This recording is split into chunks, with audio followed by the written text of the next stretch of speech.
Ameerikatti barsiistuun daree keessatti barataa isii daa'ima umurii waggaa 6 rasaasaan rukutamtee guma doolaara miiliyoona 10 akka argattu murtaa'eef.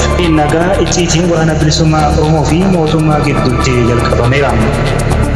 Tibbana mariin nagaa mootummaa Itoophiyaa fi waraana bilisummaa Oromoo gidduutti icciitiin gaggeeffamuu jalqabeera odeeffannoon jedhu miidiyaalee hawaasummaa irratti qoodamaa ture. Ameerikatti barsiistuun daree keessatti barataa isii daa'ima umurii waggaa 6 rasaasaan rukutamtee guma doolaara miiliyoona 10 akka argattu murtaa'eef. Barsiistuun duraanii Abbaay Zeverneer jedhamtu Ameerikaa kutaa Virgiiniyaa keessatti mana barumsaa sadarkaa tokkoffaa tokkosoo barsiistuu keessatti barataa umurii waggaa 6 rasaasaan qabamte. Haleellaa kanaan rasaasni qomaa isiitii fi harka mirgaatti bu'uun yaalii baraksuu yeroo 6 caalaa isiif taasifameen lubbuun isii ewalamtusii harka afooytee hafte. Daa'imni waggaa 6 sun lubutii haadha isaa fuudhee gama daree akka seenu barsiistuun kun irra deddeebiin mana barumsaatiif gabaasa gootusi manni barumsichaa hin dhaabsisne jechuun qaama miidhamuu isiitiif sababa gootee himatte. Addachi dhimmicha laalaa turesi haqa qabda jechuun qabeenya doolaara miiliyoona 10 murteesseef Aljeziiraa waabeeffanne.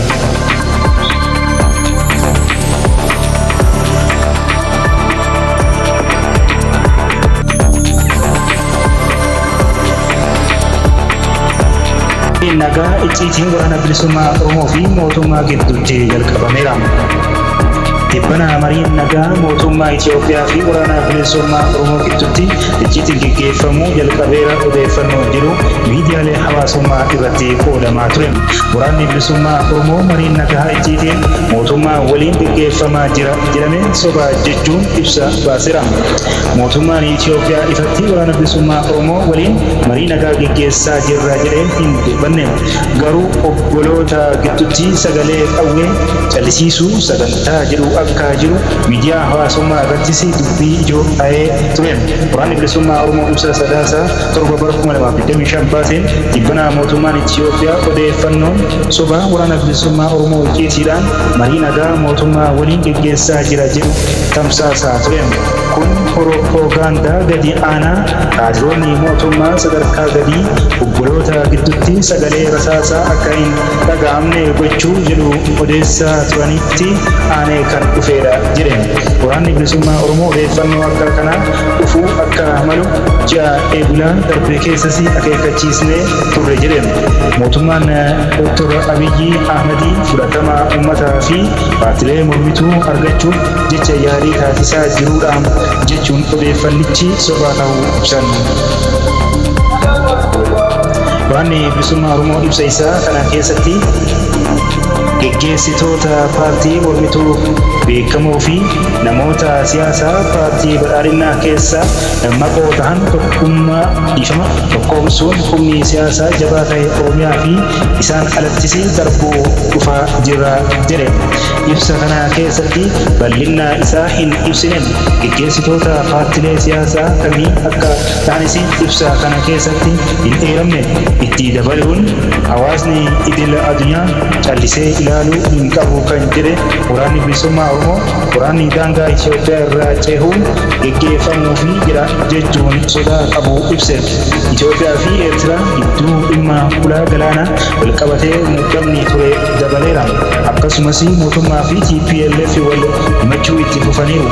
Mootummaan Affaar humnoonni TPLF daangaa koo seenuun haleellaa raawwataniiru jechuun himatanii ture. Bulchiinsi yeroo fi naannoo Tigraay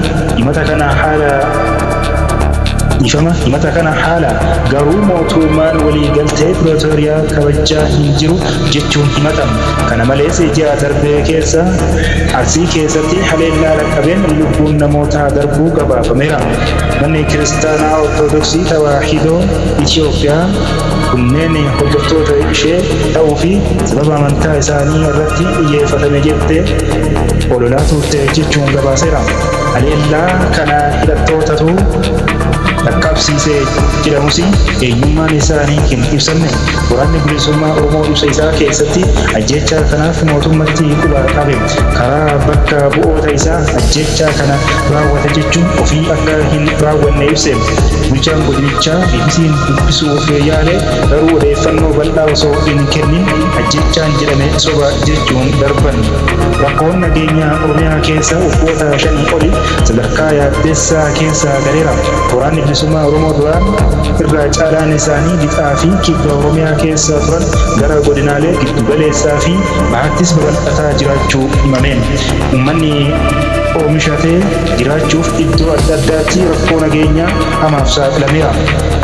Mootummaa fi waraanni bilisummaa Oromoo kana dura marsaa lamaan marii nagaa Taanzaaniyaatti erga gaggeessanii osoo waliin galiin adda bahanii walitti hin deebine. Qaamoleen isaanii walitti fidan akka Ameerikaa, Noorwee fi kan garuu qofaa dhiifama. Noorwee fi kan garuu qofatti akkuma duraanii isaan qunnamaa turu BBC'n odeeffateera. Kun garuu akka marii nagaa gaggeessuuf marsaa sadaffaaf haala mijeessuutti osoo hin taane akkuma qaama dippiloomaasii baramee fi wal hubannaatti kan ilaalamu akka ta'e gorsaan ajajaa olaanaa bilisummaa waraana bilisummaa Oromoo obbo Jireenyaa Guddataa himanii turan.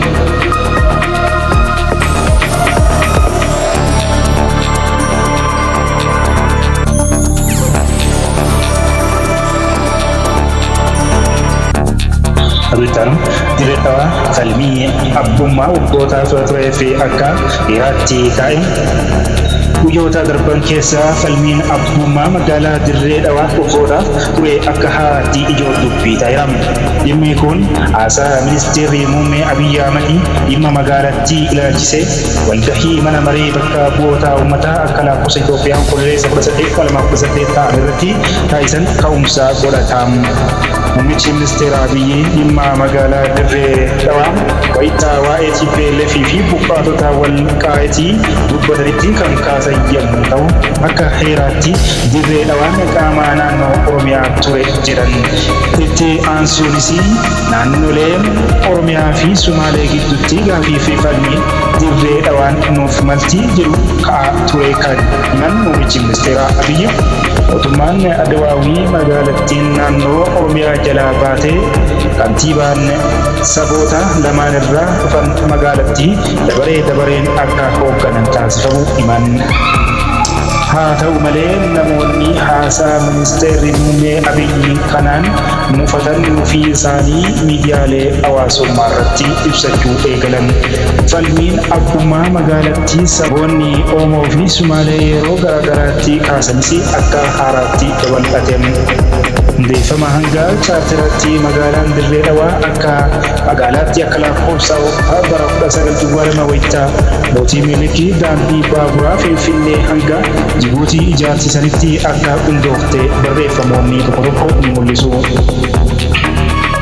Adeemsa keessas magaalaan dirree dhawaa guddachaa fi lammiilee Itoophiyaa bira darbee kan biyyoota akka Faransaayii, Giriikii, Armaaniyaa fi kunneen biyyoota Arabaa irraa dhufanii fi iddoo jireenyaa mijattuu taateen daandii baaburaa Finfinnee hanga Jibuutii bu'uura godhachuun giddugala daldalaa kan taate magaalattiin sochii hawaasa diinagdee cimaas gonfatteetti.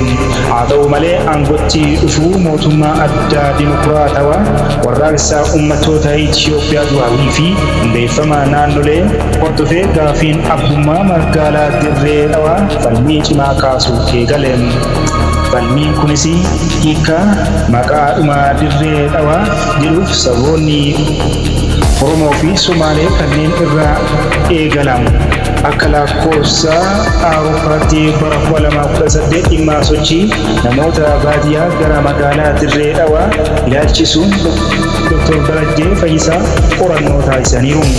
Qorannoo isaanii keessaa bara 1991 hanga 1993 dirree dhawaa qaama Oromiyaa ta'uu dhaabbata dimokiraatawaa uummata Oromoo raadiyoo Adawaawiin bulaa turte jechuun kaataban. haa ta'u malee dhimma kana dhaabni siyaasaa Sumaalee adda bilisummaa isaa gurguraa mormuu barreessaniiru. Boodas naannoon Sumaalee bara 1993tti yommuu hundaa'utu dirree dhawaan magaalaa guddoo Kootii jechuusaa qo'annoo keessa ibsaniiru. Magaalattiin mootummoota naannolee Oromiyaa fi Sumaaleen gaafiin abbummaa irratti cimuusaa ka'umsa gochuunis mootummaan Adwaawii bara 1993tti itti waamamni magaalattii mootummaa federaalaaf akka ta'u taasise. Labsii chaartaraa bulchiinsa dirree dhawaa gaafii abbummaa naannoleen Oromiyaa fi Sumaalee magaalaa dirree dhawaa irratti sanii fi furmaata yeroo gochuufiif itti waamama magaalattii mootummaa federaalaaf gochuun dabalataan bara 2004 akka lakkoofsa Itoophiyaatti 1996 ture labsiin chaartaraa magaalattii kanarra ga'e.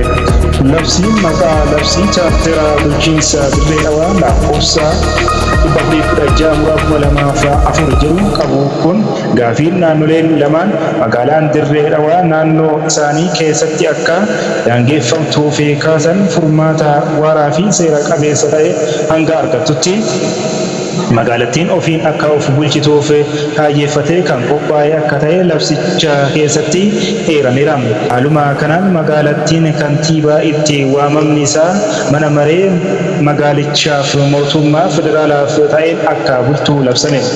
Gama biraatiin dhaabbileen siyaasaa yeroo sanaa turan raadiyoo fi paartiin Dimokiraatawaa Uummata Sumaalii Itoophiyaa deeggarsa mootummaa federaalaan aangoo magaalattii dhibbeentaan qoodachuuf bara 2006tti waliigaluun isaanii Dr. Darajjee Fayyisaa katabaniiru. Foormulaan qoodiinsa aangoo kun 40-20 kan jedhamuu fi raadiyoo fi ESPDP'n Sumaalee tokkoon isaanii aangoo magaalichaa keessaa persentii 40 akka qabaatanii fi dhibbeentaan 20 hafee immoo paartiilee Adwaawii hafan lamaaniif kan kenname akka ta'es eeraniiru. Kantiibaa magaalattii dhaabbata Dimokiraatawaa Uummata Oromoo OPDO yeroo sanii fi paartii Sumaalee bulchuu gidduu marsaa waggaa 5 dabareen akka naanna'u waliigalamuusaas himamu. Haa ta'u malee dhaabbileen lamaan qoodiinsa aangoo kanatti waliigalanii hojiirra oolchanis gammadoo akka hin taane kaasumu. Kunis dhaabbileen lachuu fedhii aangoo siyaasaa akka caalmaa qabaachuuf qabanirraa kan madde akka ta'es barreessaniiru.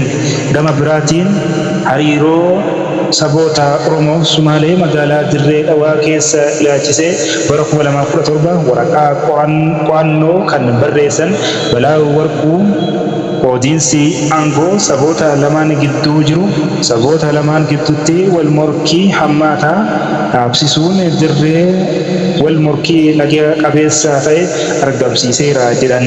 Ogeessi seeraa dhimma heeraa kan qo'atan obbo Daani'eel Asaffaa immoo hundeeffamni bulchiinsa magaalaa dirree dhawaa adeemsa heeraa otoo hin bu'uurfatin kan raawwate waan tureef gaafii kaasuu gaafiif deebii kanaan dura BBC waliin taasisaniin himanii turan.